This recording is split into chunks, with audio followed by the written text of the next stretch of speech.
despite Russia's repeated threats of retaliation. The commander of the country's ground forces also backed Macron's views by stating that French troops are ready for the toughest conflicts, giving Russian leader Vladimir Putin a second shock. General Pierre Schill, the chief of France's land forces, emphasized that the display of his country's military power would deter any attack on France.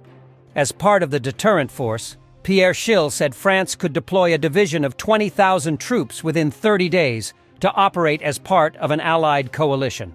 Mr. Schill added that Paris could command a force of around 60,000 troops made up of French and other allied troops. The general quoted a famous Latin proverb that says, "If you want peace, prepare for war." These statements are considered to be the harshest ultimatum to Russian leader Vladimir Putin in recent days. The French leader had already been on the agenda twice about sending troops to Ukraine. Macron first suggested in February during a meeting of European leaders in Paris that NATO troops could be deployed in Ukraine. The president said there was no consensus on the proposal, but added that nothing was excluded. The fact that Macron has now shared this idea with the press again, supported by French military officials, proves how serious the Paris government is about military deterrence measures against Russia. The Baltic states of Estonia, Lithuania, and Latvia, as well as Poland, have expressed their support for Paris's position, while major NATO countries such as the United States and Germany oppose it. In February, German Chancellor Olaf Scholz announced that a small number of French and British personnel were assisting Ukrainian troops in targeting Storm Shadow Scalp missiles provided by the two NATO countries. Scholz's interpretation of the Paris summit seemed quite different from Macron's. After the meeting, Olaf Scholz emphasized that there would be no ground troops, no troops on Ukrainian territory sent there by European countries or NATO states. And John Kirby, the spokesman for the National Security Council, said last week that President Joe Biden had made it clear that the U.S. would not put its boots on the ground. So neither Germany nor the U.S. has expressed support for the idea of sending troops directly to Ukraine. Nevertheless, Paris has found supporters elsewhere in the alliance. Polish Foreign Minister Radosław Sikorski said in a statement that the presence of NATO forces in Ukraine was not unthinkable. The Baltic foreign ministers also praised France for its unorthodox plan to send troops to Ukraine. What was Russia's reaction to this? Russian officials have repeatedly criticized any hint of deeper NATO involvement in Ukraine. Kremlin spokesman Dmitry Peskov said that Macron's idea of potentially sending such a contingent was clearly perceived differently in European capitals. Sergei Naryshkin, the head of Russia's Foreign Intelligence Service, claimed, without providing any evidence, that he had intelligence about France's plan to send 2,000 troops to Ukraine.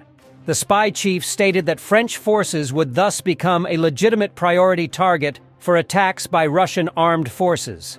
Ukrainian officials have also commented on the French plan to send troops. One of them was Ivan Stupak, a former officer in the Ukrainian Security Service and currently an advisor to the Ukrainian Parliament's Committee on National Security, Defense and Intelligence. Ivan Stupak, first of all, stated that he did not expect any French soldiers on the front line. Stupak said that he was completely sure that if French troops were deployed, they would not take part in combat operations. According to Ivan Stupak, instead of Ukraine, French troops could be deployed to the tense border regions with Belarus and the pro-Kremlin separatist Moldovan region of Transnistria. Stupak emphasized that he thinks French troops would be very useful on the Moldovan border as border guards. According to him, in this case, Ukrainian generals could release some Ukrainian soldiers from the borderline and deploy them to the front line and some equipment. The French troops planned to be deployed in Ukraine have also received important assessments from the country's foreign minister. French Foreign Minister Stéphane Séjourné told lawmakers that no deployed troops would be sent into combat.